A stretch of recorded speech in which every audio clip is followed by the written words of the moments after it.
ஒரு ஜாதகத்தை அதாவது ஆராய்ச்சி பண்ணி பார்க்குறதுக்கு முன்னாடி அந்த ஜாதகத்தினுடைய மொத்த வலிமை எப்படி இருக்குது அப்படிங்கிறத மேலோட்டமாவது பார்த்துக்கோங்க.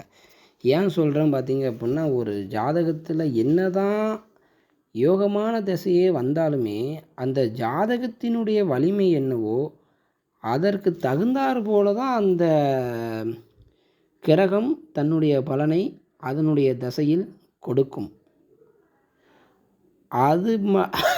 அது இல்லாமல் ஒரு 9 கூடிய தசையோ அல்லது ஒரு லக்கண யோகன்னு சொல்லக்கூடிய 5 கூடிய தசையோ அல்லது அவயோக தசையே இருந்தாலும் சரி, இந்த உபஜயஸ்தானத்தில் அவங்க இருக்கும் பொழுது நல்ல பலனை தான் கொடுக்குறாங்க.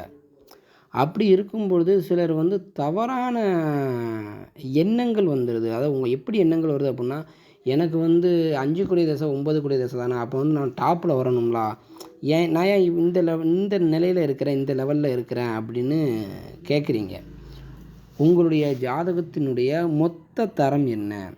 அதாவது ஒரு ஜாதகத்தில் ஏதாவது ஒரு கிரகம் நீசம் பெற்றிருக்கான்னு பாருங்கள்.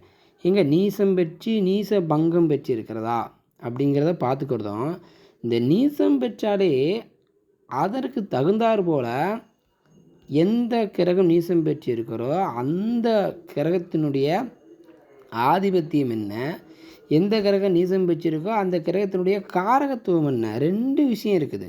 ஒரு கிரகம் நீசம் பெற்றா அந்த கிரகத்தினுடைய ஆதிபத்தியம் மற்றும் அந்த கிரகத்தினுடைய காரகத்துவம், அது 2 விஷயத்துலையுமே கொஞ்சம் கோளாறு இருக்கும். அப்போ சப்போஸ் நீச பங்கம் பெற்றிருக்கிறதா, நீச பங்கமே பெற்றாலுங்க நல்லா புரிஞ்சுக்கோங்க, அந்த நீச பங்கத்திற்கும் நீசபங்க யோகத்திற்கும் நீசபங்க ராஜயோகத்திற்கும் 3 விதமான அமைப்பில் இருக்குது. எடுத்த அடுப்பில் நீங்கள் மூல நூல்களில் போட்டிருக்கிற மாதிரி எனக்கு நீசபங்க ராஜயோகம் இருக்குது, நீசபங்க ராஜயோகம் இருக்குன்னே பார்க்காதீங்க, சரிங்களா?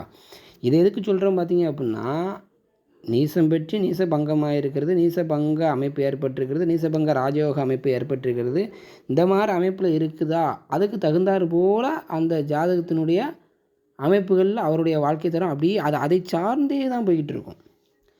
இப்போ ஒரு 9 கூடிய தசையோ அல்லது 5 கூடிய தசையோ அல்லது லக்னாதிபதி தசையோ அல்லது 2 11 கூடிய தன லாபாதிபதி தசையோ இந்த மாதிரி நல்ல தசை நடக்கிறதா வச்சுக்கிடுவோம். அந்த திசையில் அவர் அந்த தசநாதனும் நல்லாவே இருக்கிறாரு. கிட்டத்தட்ட சொல்லப்போனால் மறைவு ஸ்தானத்திலேயோ இந்த மாதிரி ஒரு மோசமான நிலையிலோ இல்லாமல் அவரே ஓரளவுக்கு நல்லா வலிமை பொருந்திய திசையாகவே இருக்குதுன்னு வச்சுக்கோங்களேன். ஒரு மீனலக்கண ஜாதகத்துக்கு 9ஆம் வீட்டில் குரு இருக்கிறாரு, வளர்பிறை சந்திரன், அதுவும் பௌர்ணமி சந்திரனில் வளர்பிறை சந்திரனாக இருந்து 5 கூடையும் உச்சபட்சி இருந்து 2 பேரும் நேர் எதிராக பார்க்காங்க. அது கிட்டத்தட்ட ஒரு நல்ல நிலைமை தானே. ஆனால் அப்படி ஒரு உதாரணத்துக்கு சொல்கிறேன், சரிங்களா? அப்படி ஒரு ஜாதகமாக இருந்தாலும் சரி, அல்லது லக்கண யோகர்கள்னு சொல்லக்கூடிய அந்த திரிகோண ஸ்தானாதிபதிகள் அத்தனை கிரகமும் வலுவாக இருந்து ஏதாவது ஒரு கிரகம் ஒரு 2 கூடிய தனாதிபதியோ அல்லது 4ஆம் வீட்டு அதிபதியோ அல்லது 3ஆம் வீட்டு அதிபதினு சொல்லக்கூடிய தைரிய வீரிய ஸ்தானாதிபதியோ இப்படி ஏதாவது ஒரு கிரகம் நீசம் பெற்றிருக்கும் பொழுது அந்த நீச பெற்ற கிரகத்திற்கு அதற்கு தகுந்தாற் போல தான் அந்த திசையில் பலன்கள் இருக்குமே தவிர, அந்த நீசம் பெற்ற கிரகத்துக்கும் நடக்கிற தசாநாதனுக்கும் சம்மந்தமே இல்லையேன்னு நீங்கள் எடுத்தாலுமே, இவருக்கு இப்போ உதாரணத்துக்கு 2ஆம் வீட்டு அதிபதி ஒரு ஜாதகத்தில் நீசம் பெற்றிருக்கிறாரு. அப்போ அவருக்கு பேசிக்காக என்ன லக்கண ரீதியாக நம்ம பார்க்குறது விதிப்பலன். அப்போ அவருக்கு வரக்கூடிய அந்த வருமானம், அவருடைய குடும்பம் அப்படின்ற அமைப்பே அந்த ஸ்தானாதிபதி நீசம் அப்படிங்கும்போது அதற்கு நிகராகத்தான் இருக்கும். அப்படி தான் இருக்கும். அந்த நீச நிலைக்கு பலன் என்ன, நீச்ச பலன் என்ன?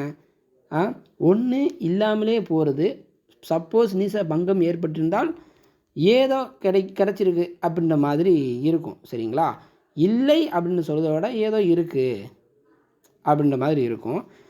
அப்போ ஒரு அப்படிப்பட்ட ஒரு ஜாதகத்துக்கு ஒரு நல்ல தசை நடக்குன்னு வச்சுக்கோங்களேன். நான் இப்போ சொன்னோம்ல யோகமான தசை.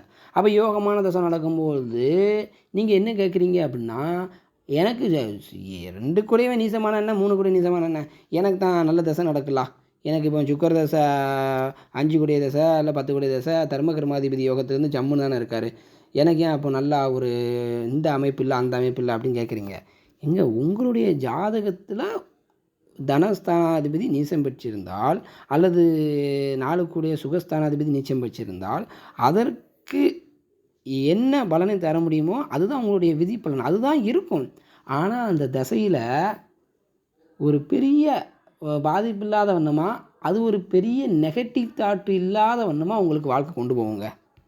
இவ்வளோ தான் விஷயம். அதுக்காண்டி அந்த நீசம் பெற்ற கிரகத்தினுடைய ஆதிபத்திய காரத்துவங்கள் 100% பெஸ்ட்டாக கிடச்சிரும், அமைஞ்சிரும் அப்படின்னு நினைக்காதீங்க. அதுதான் தவறான கற்பனைகள். அது கற்பனைகளுக்கு ஜாதகம் இடம் கொடுக்காது. அப்போ ஒரு அது அது அது அந்த நீசம் கிரகம் சம்மந்தப்பட்ட துறை சார்ந்த ஒரு இதில் உங்களை அப்படியே கொண்டு போயிட்டே இருக்கும். தொழில்னு வந்துட்டா அதுக்கு என்ன, இப்போ வாழ்க்கையில் ஸ்டெப் பை ஸ்டெப்பாக மேல்நிலையிலேருந்து கீழ்நிலை வரைக்கும் தொழிலும் இருக்குது, ஏற்றத்தாழ்வும் இருக்குது பார்த்தீங்களா. அப்போது நமக்கு நம்முடைய ஜாதகத்தில் அதுதான் சொன்னேன், டோட்டல் வலு எப்படி இருக்குது அப்படிங்கிறத முதல்ல பாருங்கள். அப்போ ஜாதகத்தில் இவ்வளோ தான், இந்த ஜாதகத்தினுடைய டோட்டல் வலு இவ்வளோ தான். அப்போ ஒரு நல்ல தசை வருது, இந்த டோட்டல் வலிமைக்கு தகுந்தாறு போல் அந்த ஜாதகம் அந்த தசைனா தான் அப்படியே கொண்டு போய்ட்டுருப்பார். புரிஞ்சுக்கிட்டிங்களா? இதில் நீங்கள் வருமானம்னு எடுத்து பார்த்துக்கிட்டாலும் சரி, அல்லது குடும்பம்னு எடுத்து பார்த்துக்கிட்டாலும் சரி, அல்லது சுற்றத்தார் உறவுநிலையும் எடுத்து பார்க்க போகிறீங்களா, என்ன சப்ஜெக்ட் உங்களுக்கு தேவை, அது உங்களோட ஜாதகத்தில் மொத்த வலு என்ன, அந்த மொத்த வலிமையை இந்த யோக தசையில் கொஞ்சம் நல்லாவே கொடுப்பாரு. இவ்வளோதாங்க மேட்ரு. சரிங்களா? இப்போ இதுக்கு உதாரணம் கூட நம்ம ஸ்டாலினியா ஜாதகத்தை சொல்லலாம். ஆனாலும் அது ஏற்கனவே உங்களுக்கு நிறையா சொல்லியிருக்கிறேன்.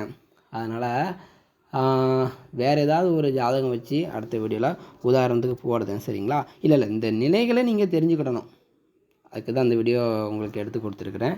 நன்றி. அடுத்த வீடியோவில் ஜோதிட ரீதியான வேறு சில பலன்களோடு உங்களை நான் சந்திக்கிறேன். வணக்கம்.